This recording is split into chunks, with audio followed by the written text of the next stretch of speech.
The problem is it's going to be tough to get everybody. Oh, it's tough. You just got to. You got to get the important people in. Which is what? Just me? What happens if you go from a 3/4 angles, Chris? A what? Like from back there. Oh, You're live. On YouTube? Yeah, notification just came up. sorry. Are you fine? Yeah, that perfume on that soap, I was just like, Really?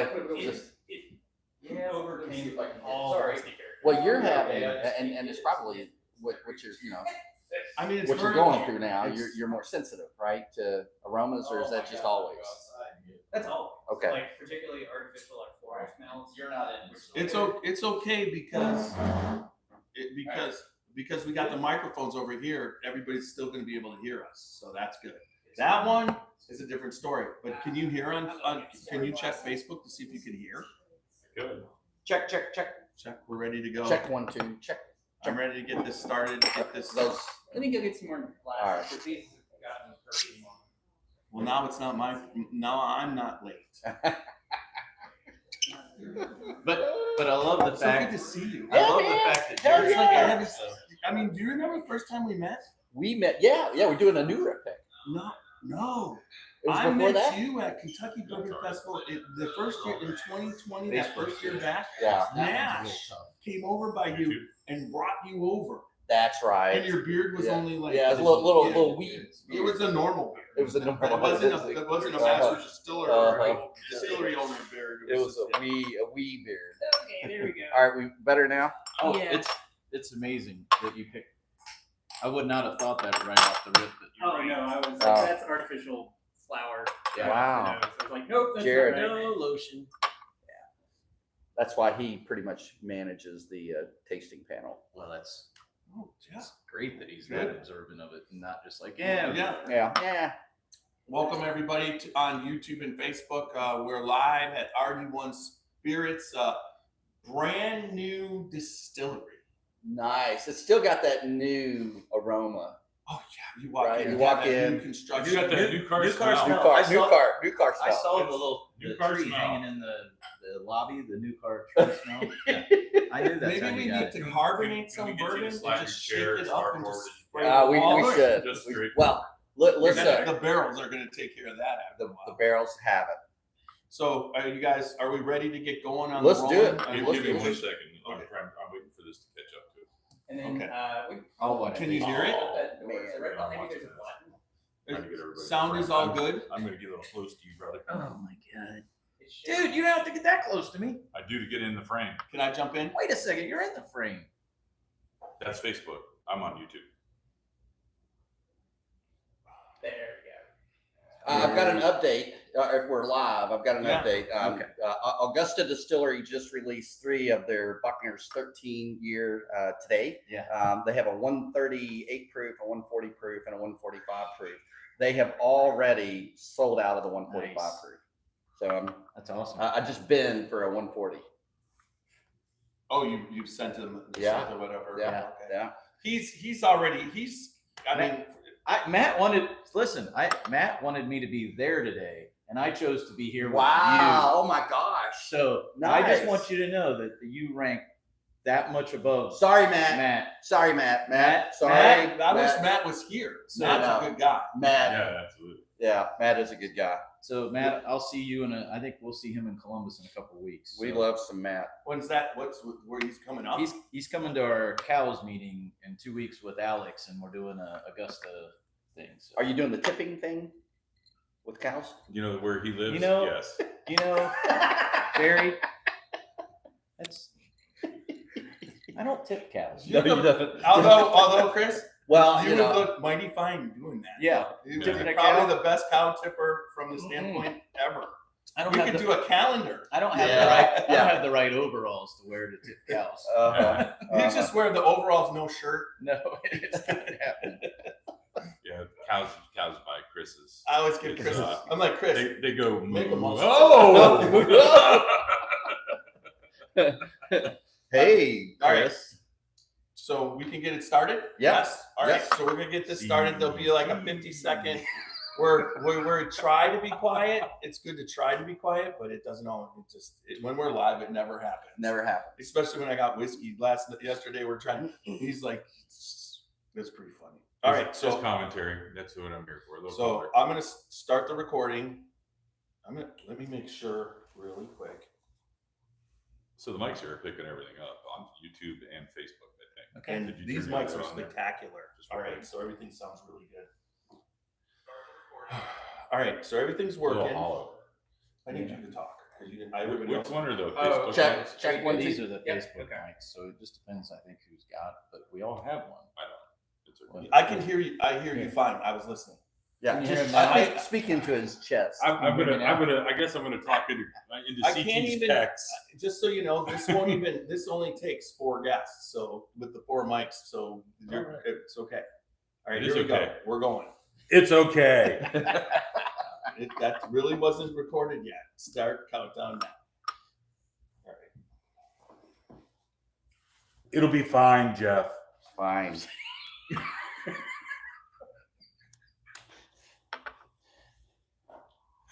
I don't even know why I did that. It's perfect. If we were dancing and you were leading, that'd be like right at head high. Yeah, the foxtrot. How the hell old are you? I look at this. I'm like old Rip Van Winkle. Old. It's got great. Are we focus. drinking that?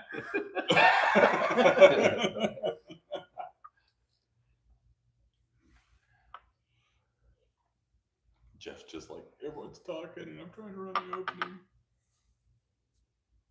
That's really good, though. I like that Isn't one. it good? Mm-hmm.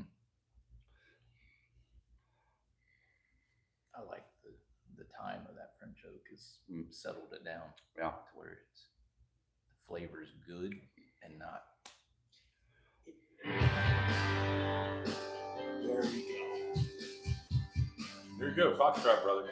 I know. Here I am. I'm ready. Ready? I'm leading. Okay.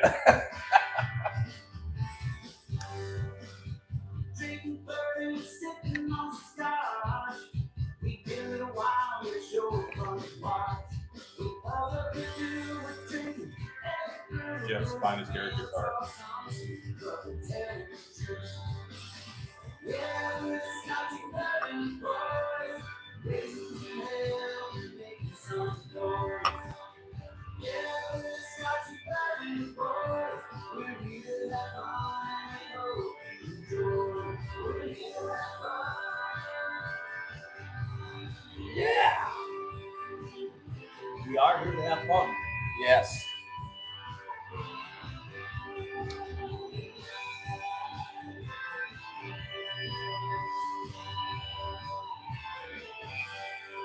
All Oh. right. Welcome back to Clap, another yeah. podcast of the Scotchy Bourbon Boys. Today we are at RD1 Spirits, brand new, shiny, clean distillery that Nice. and we're here with Barry Brinegar. We were just talking about we're actually known each other a while, and A long time. Yeah. Back when I had a wee beard. yeah. and also we got CT. CT. What's going on? Thanks for What's coming going on? down today. Yeah. Also, Yep. it's like you're here on a Saturday, not a Friday. So it's Yeah. this is Yeah. special. And then we got Repping RD1 gear. yes, Thank yes, you. Yep, yep. beautiful. Yeah. Oh, I got to get me one of those. Yeah. Yes. And then we've got whiskey joining us, and Jared Gollahue in the house, research and development master distiller. This guy has his PhD in wood maturation. and you told you told me about him. Did I meet you at the festival? No, right? You were just telling me about him because you went into detail about how he Yep. knows all about the wood. Oh, and yeah. everything. He's So- a wood guy. So it's great to finally meet you. Yes, yes. You So- definitely could help Tiny out because he needs help with his wood. I mean, I'm not that kind of Not a doctor. drum doctor. yeah, I'm sorry, but I'm not that kind of I doctor. mean, at his age, I mean, Wrong wood doctor. No one's analyzing my wood. Get the hell out of here. we well, digress. I'll just say you kick the covers off when you sleep at night. So yeah, That's just So some tree growth issues Oh, yes. there. all right. Sorry out let's, there. Let's sorry. hope Stacy's not watching. I mean, I didn't count the growth rings or anything. Okay. But, you know. That's an old age statement. I It's got me know. like 14 times now. All right, so we're here at the distillery, and from what I've seen, the quick view, because I came in, we set up and everything, but I can't wait to talk about the one part I want you to talk about is that, you know, when I first met you at the Kentucky Bourbon Festival, not only did you have but this was just a start of a journey that Right. you were just on, and you had Old Tar at the time, right? It was the label. Yeah. Talk about there to here. I mean, how amazing it's been.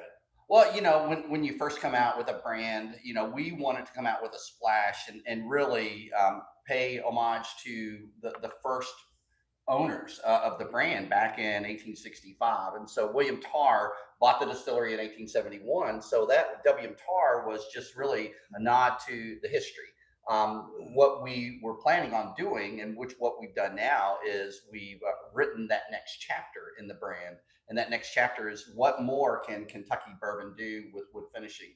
You know, we believe in it so strongly that we brought on a doctor of wood, Jared, and Jared has taken us from, we're just going to throw a few chunks of wood in this barrel and see what it does, to the scientific method. You know, it's where science meets art. And, you know, Jared's going to talk a lot about what we're doing in research and development and experimentals. We've already just tasted this one's not experimental. This one is probably one of our best wood finishes, a French oak, extra aged, Jared, 18 months. Yeah, this one's a lot older than what we normally put out. It's kind of something special we had in the warehouse kicking around, where, you know, sometimes a barrel gets misplaced. Yeah. Oops. oh, hey. You're walking around and you go, oh, that's where that. Well, it's just initially how you were doing it, and where you were, how you stored things, and it's completely different now, right? I mean, you have the same places, but you're going to be distilling, aging, rick houses, and the whole 9 yards, right? We started out with a partnership with Jacob Call. Jacob Call, most of us know Jacob. He's an 8th generation master distiller who was with Green River at the time when we started our brand. And so we bought a bunch of barrels from Green River, and Jacob then left Green River and started his own distillery, the Western Kentucky Distilling Company. And my partner, Mike Tedderton, is a 49% owner in the Western Kentucky Distilling Company. So Jacob's laying down all of our new makes. So all of our Kentucky straight bourbon comes from Jacob. What we do with the wood finishing, Jared puts his stamp on it with the wood finishing of that straight bourbon. So everything that we have in our core expressions are the same mash bill: 70 corn, 21 rye, non-malted barley. And then you get to see our experiment, our science experiment of what more can Kentucky bourbon do with our core 4 products. Okay. Yeah. I mean, that's one thing about whiskey is people can focus on specific areas. You know, it's not saying that the distilling isn't as important. You're making a distillate, but a lot of times people who have done this and this finishes were maybe buying from MGP and then using that whiskey or whatever. But now that you're at this point, it's your distillate, it's distilled, and now you're affecting it from start to finish, but with a really big, exclamation mark on finishing, on the finishing products, right? Yeah, and there's nothing wrong with Ross and Squibb, the MGP out of Indiana. I mean, they make good quality whiskey. We are a Kentucky brand. You know, on our bottles, it's Kentucky born and raised. So it's kind of hard for us to put a Indiana bourbon in that bottle. No, you would have to do something else. It would be something else if you were doing it. But yes, but now that now you're distilling it, which is fantastic. Yep. So, CT. What? I gotta leave. What happened? I kid. Oh. again. The same thing? No, Oh, no, he let the dog out, and the dog is gone. Oh, Chris. So Man. I'm literally sitting here like, are you kidding me right now? And Yeah. this is And he doesn't know what to do. well, no, and he's Except look. Sure. So now I'm like, yeah, this is like my MO every time I go anywhere now. So Yeah. I gotta go. I gotta bow out. All right. As much as I want to be here and do All it, right, brother. I gotta go. Switch mics. Yep, I'm gonna Take- switch mics. I'll let you guys do your thing, and I'll miss you. All right, brother. I will At least I know what talk to you look guys like. later, Jared. At least I got to see everything and do hopefully I'll everything. See you at the. I'll see you at the festival. No. As long as I can find somebody to watch my kid and dog. No, you'll have to. No, just kidding. So I will see you guys. I will take care of it. Sure. All right, brother. Be safe. All right, there we go. Okay. Well, hey, that's I guess- what happens when you're online. You know, everybody on. You know, I have the ability. I've one time had to edit, but normally I do straightforward, and that's kind of our thing. Yeah. So that's what I mean. It's just the dog. They'll find the dog, and then we'll be all right. But You know what I have to say? Doggone. that's why at this point I don't have dogs. I love dogs, but I like to be able to go. Yeah. And it's just a spur of the moment. No, you traded dogs for grandkids. But they don't. I don't have to go home for them, or I don't. My kids watch them. Really? That's yes. Really? Do they? Now they do. All right, let's keep going.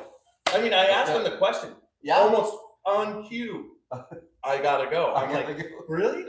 CT, I gotta go. You're serious. You Okay, called on me. okay. I'm calling on you, Whiskey. What you got? What you got for Barry? So I mean, I know from just having conversations with Barry, wood is very important to you. So I mean, what you've done in Barana, obviously you do a lot with French. Mhm. You soak your beads in maple syrup. Maple syrup And from Vermont. so what's on the horizon? What are you doing that's crazy? Yeah, well, I'm going to bring Jared into that question because Jared really leads our whole research and development. What you can talk about, Jared, we know. So Jared's really good about. We don't talk about those things, but there are some things that we so can. This is talk Fight Club. It can be. Yeah. Yeah. Well, You're gonna brand that like Wood Club or something. Wood Club. You know? I'm sure if I bring this to marketing, they'd probably find it. Lumber Club. Lumber Club. That's Yeah. bring the lumber. Bring the lumber.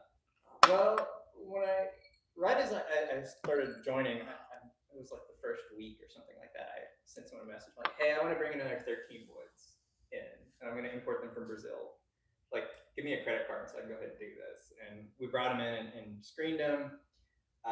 What we've found with a lot of them is more of a question of they might have a good flavor impact, they might be interesting, but there's always that question of, is Uncle Sam cool with it? So whenever you make an alcoholic beverage product, you have to ask the TTB for a formulation approval. So just to kind of like give a peek behind the scenes.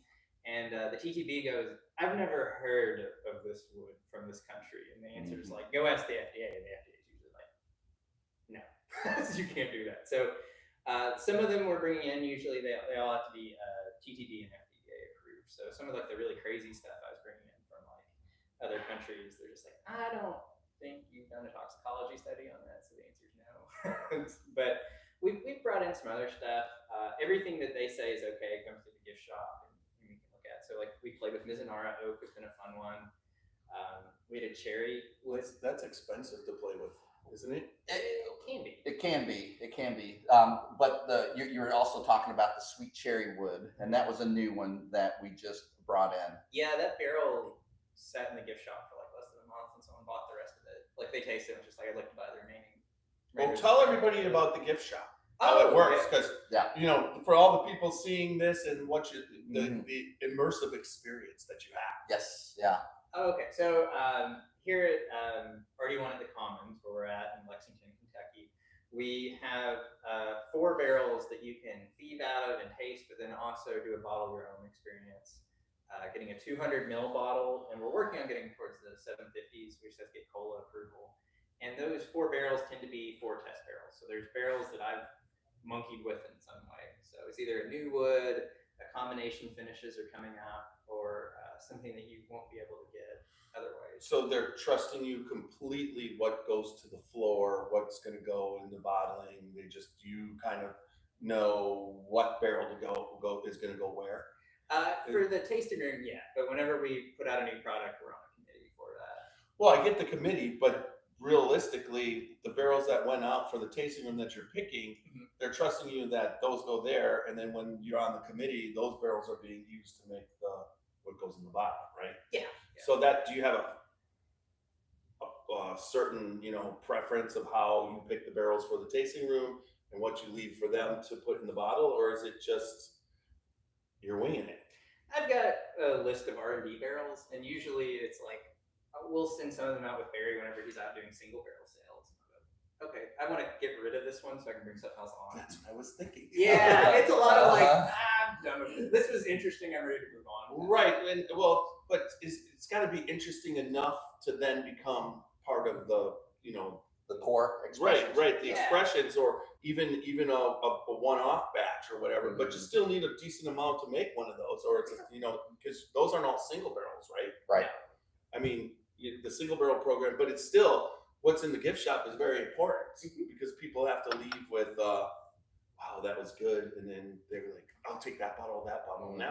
Yeah, I usually screen out anything that's real hideous at a 750 level. So as Barry said, we take a lot of time and break it down to like a scientific approach. So I'll know how many grams per liter of wood we're going to be adding into a barrel, and I tinker with it a little bit because this stuff doesn't scale linearly. So like I can't just be like, okay, well I've got this many liters, this many grams, and then like multiply it out. It doesn't work that way.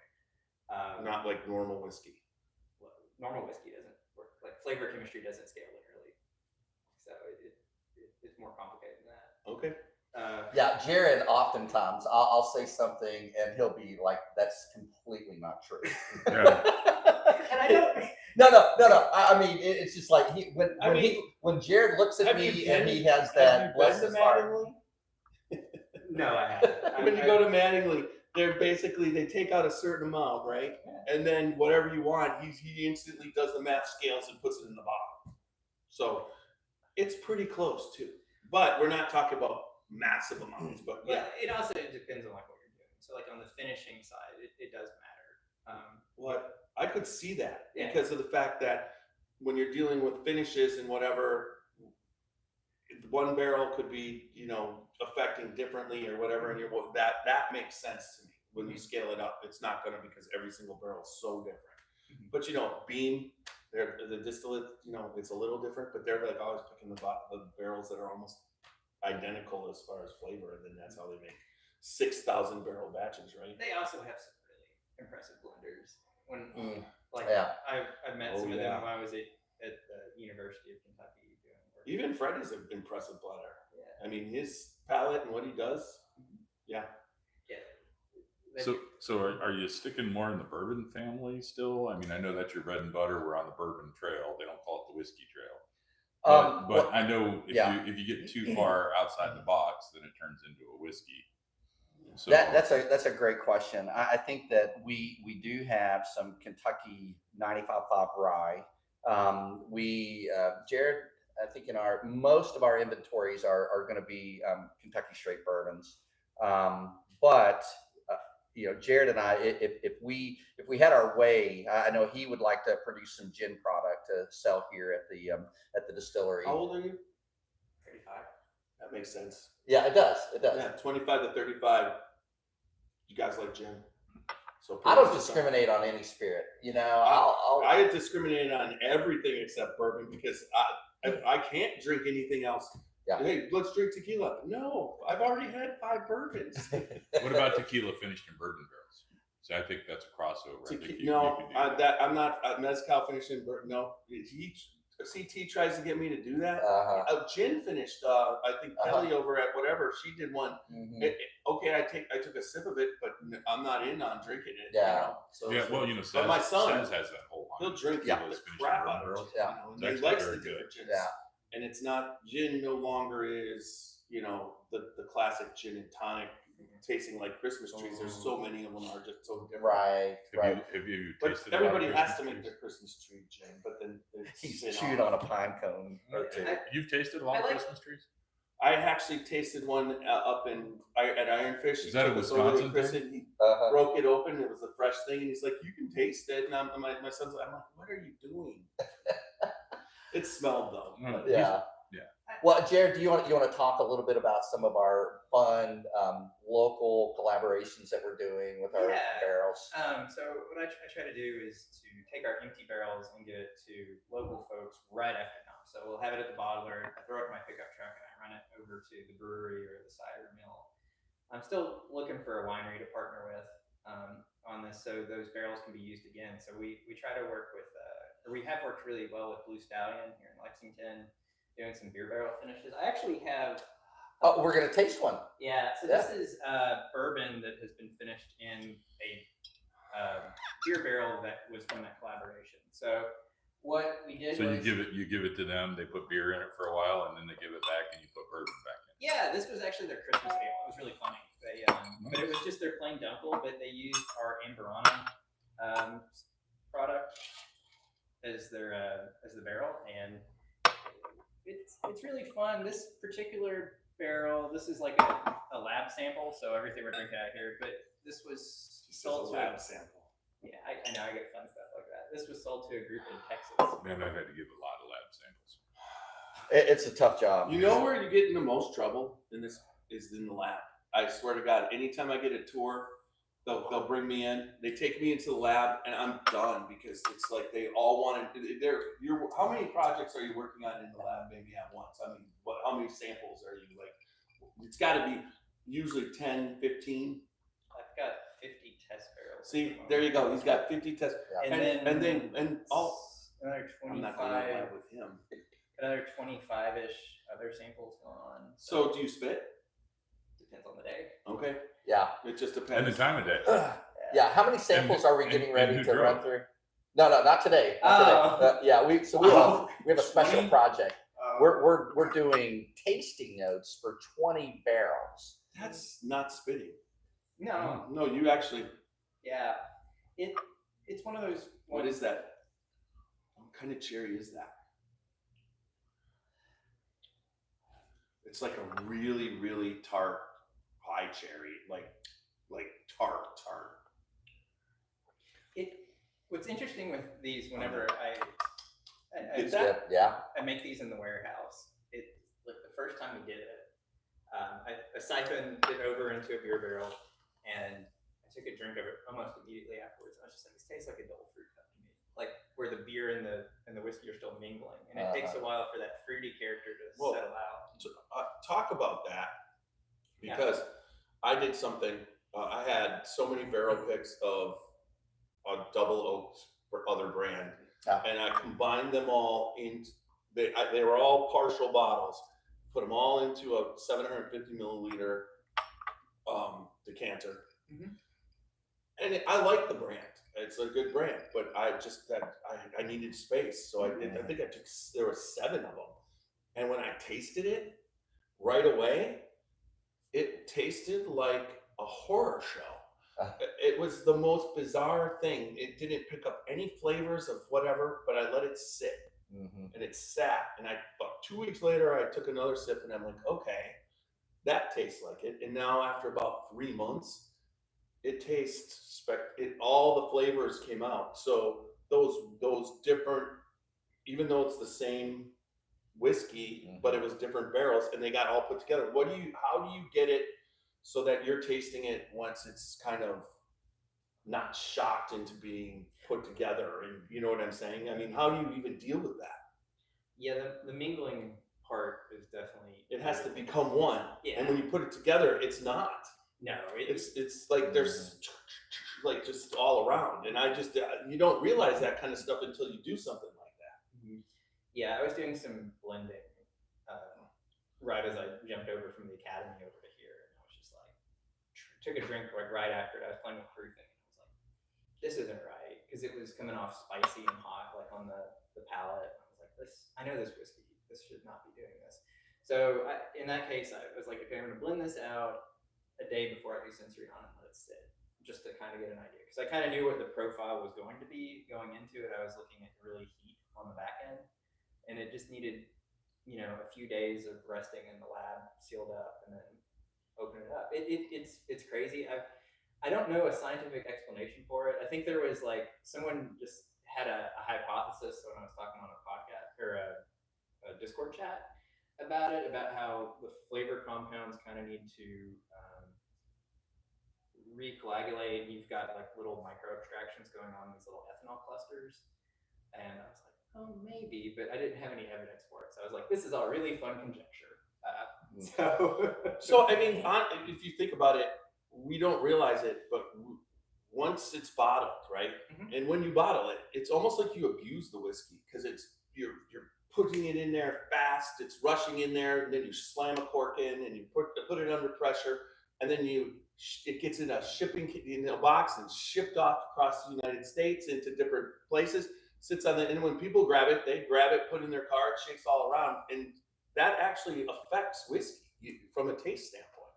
Yeah, it does. And introducing oxygen, so when that bottle's sealed, when you open the cork, you take that first sample, a lot of people will comment, oh, it's really hot. There's a note on there that doesn't really meet their palate. But what you find is as more oxygen gets into that bottle, it starts to open up. It starts to develop different flavor profiles. So most people will tell you that drink a lot of bourbon, they know to let that bottle sit after it opens up. I usually open up my bottles when I Do you really? Yeah, because I know I'm going to taste them for the podcast, and if I open it straight on the podcast, it's not the same. It's not, so. Yeah, I've had some scotch like that. Like, well, you need to pop this open and let it sit. Yeah. It's just like, and so yeah, exactly as you said. There was one that was like, oh, fun ashtray, and I was like, no, you need to let it sit for like a week. Okay. Yeah, it's true. I mean, there's just the science. That's what it is. I mean, that's what you're talking about, chemical and then you add in the finishing of the wood. So, and so how far along are you guys on your analytics as far as how much of this or that? Are you guys just still at the beginning? Really you're obviously from a science standpoint, everything you do, you're analyzing it, writing it down, charting it, making sure, and as you go, just like anything else. I mean, what does Beam have over everybody? Oh, they've been using the same rick houses forever, doing the same thing, and they know where all this stuff is and how it works. Where you guys are starting that whole process, right? Just really good record keeping, so you get analytics. Well, and the other thing is the experimental method. We've done some early on finishing, and we're like, oh, okay, this has notes of Fabuloso. Not really something we want to drink. But that's not the worst one. Yeah, that wasn't the worst one. But Jared will go back and reconfigure the percentages of the wood and making sure that we're developing the right flavor profile. So it is trial and error. It's still an art, but we're just taking that scientific method meets the art of bourbon. Yeah, everybody is keeping good records and using the scientific method. It's an approach. Yeah. It's just good record keeping. Sorry. Well, you're also, what you guys do, what you're doing though, is that you're really analyzing the wood. I mean, there's other distilleries that are doing this stuff, but I think from the finishes, that's something that you're excelling at. Yeah. Mm-hmm. So this particular sample that we're tasting is our Kentucky Straight Bourbon that's finished in a Dunkel barrel. The Dunkel beer that was finished in our barrel, and then Jared got it back and put our straight bourbon in it. So you're getting some of the influences from that Dunkel. Dunkel is not a real heavy beer, but it's kind of a light dark beer. Mm-hmm. And so for me, what I initially got on it was some really good chocolate notes. But now I'm getting more of that stone fruit kind of flavor profile. And I'm getting more of the chocolate notes where historically, usually whenever I taste these, I'm just like, it's so fruity to me right on the initial. But see, this is kind of one of those fun single barrels that we get to generate while we're experimenting on things. Yeah. But then you add beer. I mean, and that's a science in itself. I mean, sometimes like you said, you get the barrels to them as fast as possible, and having a little bit of, like there's like wines, different wine and beer, you want that barrel to be really wet. But then when the barrel comes back to you from the distillery, that's where you have to you might not want it to be too wet, let it dry a little bit longer, and then add in the whiskey, or you might want some of the beer in there. It just depends, because I find like a lot of times when I can tell the people, and this doesn't seem like it seemed like it was pretty much empty. There wasn't a lot of leftover beer, because that ale flavor comes out, and I'm not getting the ale flavor from this. I can tell there's like a hopsy thing to it, but it doesn't taste like you mix beer with whiskey. Right. Yeah, for me, the whiskey notes are dominant. Right. Yeah, which is good. But go ahead. Well, some people do that, and then the beer notes are right up there, and it's not, you're sitting there trying to figure out what you're drinking. Yeah, I've had one of those. But if you, there's some like logistic challenges doing these, like because the beer barrel finishes can get real murky on like the clarity side, so we're still troubleshooting that. I saw that. Yeah. There's just a little bit of whatever, but Flopper, yeah. But you know what? You're getting to the point where people, I mean, if it's a finish or whatever, they don't, they're not that turned off by it. Yeah, you have to be upfront and talking about that, because the average consumer is going to see that and think there's something wrong with the liquid. The average consumer, but the people chasing allocated bottles, which your stuff is not. It's not. I don't know if it's allocated, but it's limited. Right. And those people know. We're seeing in the whiskey market the same thing that the wine market has, where there's certain things that you would say is a fault with a cheaper product, where it's not a fault on a premium product. So an example being tartaric acid crystals build up on a cork. So if you get like a $5 bottle of wine or $10 bottle of wine, and you pop the top and it's got like these little crystals on it, that's a fault in a cheap wine. But in a nice wine, like something that's $100, $200 a bottle, you pull that and go, oh wow, look, it's so unrefined that it's such a good job. And it really just comes down to like the tolerances and what the consumer base wants. So if you want something that's brilliant in color and shiny, we can do that, but we're going to strip a lot of flavor. We're going to lose flavor. And it's like, do you want flavor or do you want something shiny? Like, it's an either or. Now, there's like occasionally you get a miracle where it's both, but those are rare. So. But that's what we're in it for. We are. We're in it for perfection. Yep, where you get the miracle. Now, so you did ask the question about, where we are. So this is our new brand destination. We're in Lexington, Kentucky. We're on Main Street in the Commons Lex. So this is a new development that has just been underway.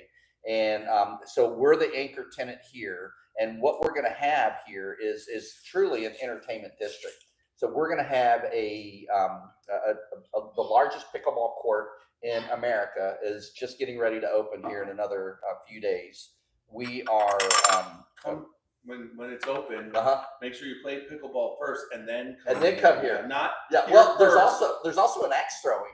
So make sure you throw axes before you come here. Yes, please. Yes. And also we have Drunkable. We'll pitch that to them. There's 20 Airbnbs that are being built here. There's an indoor-outdoor amphitheater, a 2,000 person capacity amphitheater. And so we're truly excited. This is going to be the new entertainment district for Lexington, Kentucky. You set that back over there for me. Is it going to be an open container area too? Where you can walk Great from question. venue to venue? Great question. So open container means that you can take alcohol from one licensed location and carry it through an area.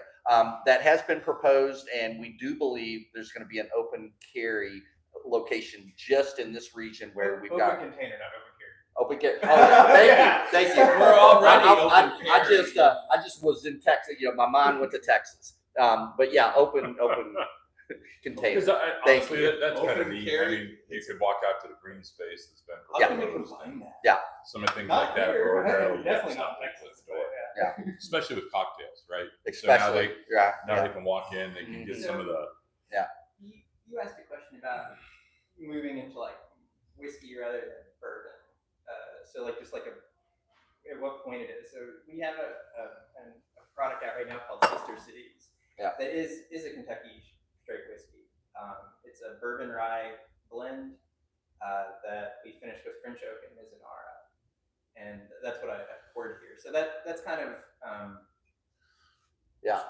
in that bucket. So you did a bourbon rye blend, Mhm. which took it more toward, it went out of, then it no longer qualified as a bourbon because the rye went too high. Well, no. Whiskey. So it's a rye whiskey and 2 bourbons. So it's 3 mash bills. Yeah. But once a bourbon touches a whiskey in the bottle, It then can never be undone. it can never be undone. You know, you've already crossed the Barrier. thank you. Well, And so you guys are studious because I've seen the mix. They add up the mash bill and it stays the bourbon, so they'll still call it a bourbon. I've seen that before. yeah. I'm not saying that's right. I'm just saying I've seen it. Well, we like to be as transparent as we can. Okay. Yeah. So So this like Jared said, an 8-year Kentucky straight rye and a 5 and 7 year Kentucky straight bourbons. It's finished in Mizunara wood from Japan and French oak from France, and we call it sister cities because Lexington, Kentucky has a sister city in Shinadaka, Japan, and Deauville, France. So this is kind of a sister cities program for anybody that doesn't know. It's a tourism initiative. So we're trying to get people from other countries to come to our city and people from our city to visit other countries. Great initiative, and it's a partnership with Visit Lex in Lexington, Kentucky. So we're super excited about this. This is actually Jared's first expression limited allocated bourbon and whiskey blend that he has come up with. So this is his first foray into LTS. his thing. Yep. Okay. So, and as a blender, I will have to agree that doing something, because the rules of bourbon, rules of making rye, but as far as what's coming up, it becomes American whiskey. And American whiskey, in my opinion, is and should be where we're all evolving, because it allows for used barrels. Yep. It allows for it's very and it's still fantastic. It can be distilled exactly like bourbon. Yeah. You know what I mean? All the Right. rules, but then We can use yes, and so and then the same thing when you do blends. If you're doing why are we limiting ourselves? Some people do 7 mash bill blends and make up a nice American whiskey. And I think that's where it should go, but we also know from a marketing standpoint the proud aspect of Kentucky and bourbon, and the giant presence of corporations here. Mm-hmm. They don't want it to go there because bourbon is that category where everybody. But I think American whiskey is where it all should go. I think that, selfishly, I would like to, and we'll never do this, but I would like to make bourbon a Kentucky only product. That's not going to happen. Right. However, I would prefer to do that and promote Kentucky as the birthplace of bourbon, but American whiskey is this whole additional category. So really the cat's out of the bag. Anybody can make bourbon in America, but we all know that 95% of all the world's bourbon comes from Kentucky.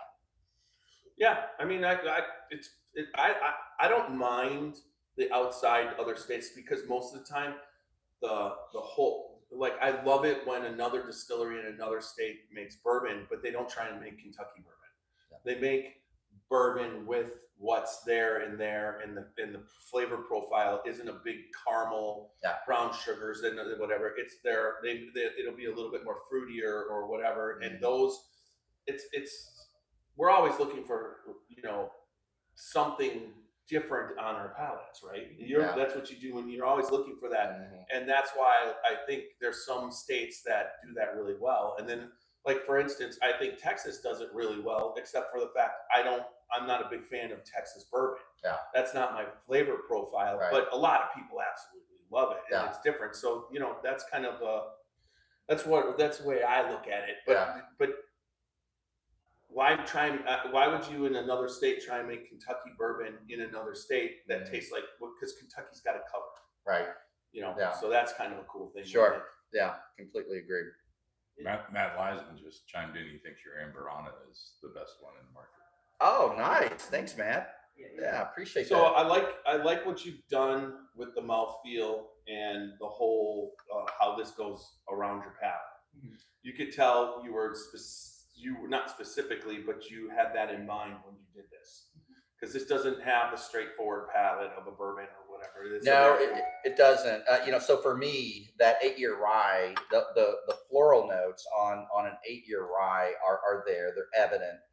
But it hits the sweetness with the French oak, so you get the sweet part of the palate. You get this Mizunaro spicy influence. We talk about sandalwood. I did hear a podcast the other day that they didn't know what sandalwood was, and they thought it was a cleaner. Which it isn't. We know sandalwood has a very distinct flavor profile, but on the finish on this, there is this whisper.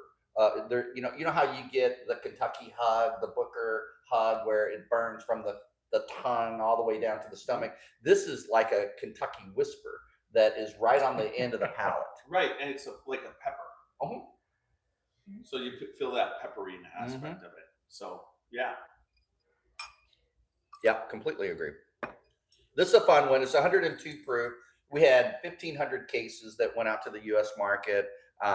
It's going to be here and gone in a minute, but really super proud of Jared and the work that he put in on that one. We've got some other fun stuff that he's working on that, super secret classified. It's in a lab that I don't even have access to. So that tells you how secret it is. No, he was talking about the TTB. People don't always realize, but it's very important. You're talking about all the stuff you're doing and asking them all the rules and so whatever. But then it comes down to when you make a new brand like this, I think the hardest part of making a new brand is getting the label approved, and you got to go through the whole label process. And if your printer doesn't get your label printed fast enough, it delays it. It's amazing. It's like, and there's a lot of printers that are printing a lot of labels because there's so many labels to print. So it's when you really get into making bourbon and you don't realize, you would never think, but that's how they know what you're doing, the TTB, through the labels, right? They're all ordered, and that's like the legal documentation. Well, it's a twofold process if we want to get into the weeds on it. Is there's a formulation check. So they'll go, what are you doing? And then they'll check it. You write out what you did, everything you put into it. And then you do the COLA process, like you're talking about with the label, because all labels on alcoholic beverages in the U.S. are legal documents. Most people don't realize that. And the formula and the label have to match in a way to tell consumers truthfully what you're doing, and you're legally required to do that. There are some times where we get into some like persnickety things, one that cracked me up recently is that in our labels we like to highlight the geographical diversity of where we're pulling wood from. So our Amberana, it has Brazilian Amberana. The sister cities, it says Japanese Mizunara. And we at the gift shop have a Japanese Mizunara oak finish bourbon. So it's just Japanese Mizunara oak. And they were like, well, you've got Japan on there. That indicates that, geographical zone, you can't do that. I'm like, well, no, we're not trying to pretend like this is a Japanese product. It's got Lexington and Kentucky plastered all over it. It's just we're highlighting that. So you get in some interesting scruples on the cola side. You mean the people who are actually analyzing everything and doing things, but never drink a drop of bourbon or whiskey or in their whole lives? There probably are some folks like that. I know. I know some. I can't imagine that kind of life. Yeah, there's a few warehouse managers. You couldn't be friends with Tiny I- in that kind of life. No, you cannot. So this was this is a real fun project. I enjoyed working on it. The base whiskey for this had like a crescendo to it, like the bourbon rye blend. And I was like, let's mellow that out with the French oak, and then add some nuance with the Mizunara. Jared, do you have anything else to finish on? Well, do we want to do weird or do we want to do? I think let's get weird. Let's get in the weeds. Get funky. Okay, Uh-huh. so I do a product that's released in a gift shop. Oh my every gosh, year. you guys are in for it. So this is actually an intermittent product. So we do a smoked oak and maple. So one of our normal products that we have is our maple finish. Yeah, the finish on this can be really long. So I take the wood chains that we generally use for our oak and maple, and I actually stick it in my smoker at home before I make my barbecue for the 4th of July. And then I'll smoke it using barrel staves from, every once in a while you run across a bad barrel in the warehouse that's busted. And so I'll gather those during the year and then use this to smoke that oak and maple. This is a 7 days in, so this isn't actually where it's finished. What else are you smoking though besides the oak and maple? A brisket? Actually pork. A little ganj. I know. That's where I went. Yeah, me too. Little ganj. Not while I'm playing with fire. That would be Shout out to Macaulay. Yeah. Dark arts. But yeah, it's one of those fun ones. Whenever this one's actually done, it has a finish that we could be drinking it right now and then walk our vehicles and still be getting it. The smokiness definitely comes through. Mm-hmm. I love this, Jared. I'm getting again back to the Lay's barbecue potato chips. Yep. Each one of these barrels So is delicious. unique, and we do just a handful of barrels. We put one through the gift shop, and it's unique because when you smoke something, each time you smoke it is variable. So it's That's crazy. Yeah, it's a fun product. What is that? You getting Lay's barbecue? No, I get that all in front, but the finish is like this maple. It's the way the maple with the smoke. I've tasted. It's not the regular Lay's It's barbecue, by smoked. the way. No, That's no, the- know what it Yeah. is? That's those. I got honey exactly barbecue what it ones, is. right? It's smoked candy, candied maple bacon.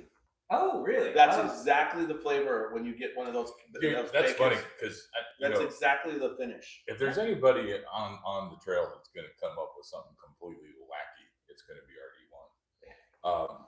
I mean, honestly, of all the people we've met, I mean, When you guys are. sell this, You're going to be the you first sell it person to release $3.75 bacon instead of bacon bourbon. $7.50 or Yeah.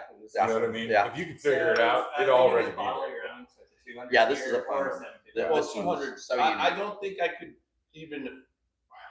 I could not even attempt to drink a 750 milliliters of this, but a 200 milliliter because it's rich. The hug on it just spirals down, and it's not like whatever, but it just sits in your chest in like a circle.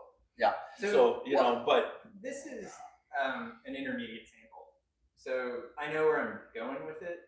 Just not there yet. Not there yet. You going to try and keep that the barbecue chip kind of flavor profile, It or are you changes going into to? something different. It does. And it gets Yeah. real fun. Like Yeah. This is finish- an early. This is an early expression of it. When you get done with it, and it's variable each year we do it. This is the second kind of tranche we've done. The finish gets real long on it, and the smoke hits the back instead of. and then you put that in the. Maybe that's something That's you in guys a need to do. barrel, and that's you take. We sell single barrels of that. In fact, we have pre-sold 3. Well, no one told No, me. no. So You better get smoking. Yeah, I guess so. Smoking. I think that to your point is, like the Amberana. The Amberana is very unique. I'm a consumer. I like straight from the barrel, uncut, unfiltered. But as a member of RD1, I'm a super fan of the Amberana because it's over 50% of our sales. So how can you not be a fan of something that's Of Because revenue. there's a lot of Matt Lisons out there. There's a lot of yeah, thank you, Matt. But here's the other thing. We have to, as suppliers, we have to figure out how to grow the category. And bless your hearts, you're doing your job. You're consuming a lot of bourbon, but there's only so much bourbon. I'm going to age out. I'm a tender young age, look like old Rip Van Winkle, but we have to figure out how are we going to grow that category. And growing that category is cocktail culture. It's introducing people new into drinking spirits. You're not gonna start them out on look at the color of that. You're not gonna start them out on a straight bourbon like that. You're gonna start them out on cocktails. That is gonna make an incredible cocktail. Oh yeah. It's just gonna kill it. it was You don't have to put the maple candy bacon in your cocktail. No, well. This was a fun one. It's in there. it's in there. We did an event at Watch Hill Proper, and I brought 200 mil to it. And Oh, he's talking. Oh, you know about what? your That Robert. I know. Yeah. You know, He's honestly, like, right I to got my this. belly. I got this. Uh-huh. You guys should put this on the bar right now just as, and make it use a standard Bloody Mary oh yeah, cocktail mix, Uh-huh. but you could call it a Bloody Berry. a bloody Bloody bear. Bear. Yeah. Oh, thank you. I'm gonna trademark that. The smokiness of this with the tomato. Bloody Yeah. berry. Bloody yeah, berry. the Bloody Berry could be on one of your tours too, right? No, I'm serious. Yeah, coming up. I mean, if you had the Worcestershire, No. the hot sauce, and the tomato out there, It's I'd gonna work. go make one myself if you would pour me one. I mean, I think it'd be amazing. Yeah. So we're at the point probably Yeah. to do what we're gonna do. Yep. But that means you're gonna take us off Facebook and you Yeah. want us off No- Facebook yeah, and no YouTube, lie. right? Wait, no And lie. we'll go let wanna- it roll and you just come on in. Do you want She's to like, close with the music? I'm not closing it. It's open. She's coming in on the end of the podcast. It's coming in hot. Just we're gonna take it off here and just keep going, and then we'll finish with the music. Okay. All right. Well, Walker ended up popping in, so hello, Walker. Walker. Hope you're safe, and I guess he's. Oh, and Chris. CT decided to watch on his drive. CT, that's CT, not okay. be safe, CT. No, Come on, man. Don't do it, brother. Don't do it. Don't What do you do it. mean? Don't watch If TV you go to- and drive. That's bad. Actually, I'm a better driver that way. I'm an excellent driver. I don't- terrifying. It is. And then Joe Hoskins I don't chimed in fall about asleep. the TTV. Uh, I don't Okay, really all watch. right, yeah. He's- I like to Yeah. do Seinfeld. I'll just put it on, and I've seen all the Seinfelds, so I don't have to sit there and Watch watch. it. But it keeps my mind going so that I don't get sleepy. I'm a podcast fan. Yeah. And books. I like And books. books. Yeah. I usually when I exercise, watch and listen to other people's podcasts. So Yeah, driving, Which means he driving, never watches or driving- listens to other people's podcasts. driving. Thanks. Driving. That will still put me to sleep. Well, it's funny is that my wife and I are talking, and she's just like, "Well, Jared, you listen to lectures." Is what you're listening to. It's not like yeah. a podcast where they're bantered. No, they're just straight up. All right, lectures. let's move forward. You go turn off the Yeah. Facebook and we'll bring. I will be happy to do that. Thank you, because I'm trapped. You are. Me too. Should we do a different whiskey? Yes. What- Lacey what- needs a new whiskey. Oh, okay, yeah. See you, everybody. Bye. Bye. Adios on Facebook. Wait, this is not letting me. Just hit the finish. Finito Caputo. I guess you could just turn it off. No, we can't because we need to record this. Oh, okay, yeah. Here. All right, so we got. 7 Oh, years. single yes. barrel. All I right. think that's the one that's really good. No, this is still going. Oh. That has nothing to do with over there. Okay. All right. So We're good. And that one, YouTube. That's just an X. Just hit the X. Thanks everybody on YouTube. thanks everybody on When you YouTube. hit the X, let me know what the number is. I'm just curious. It's All right. This is for Lacey.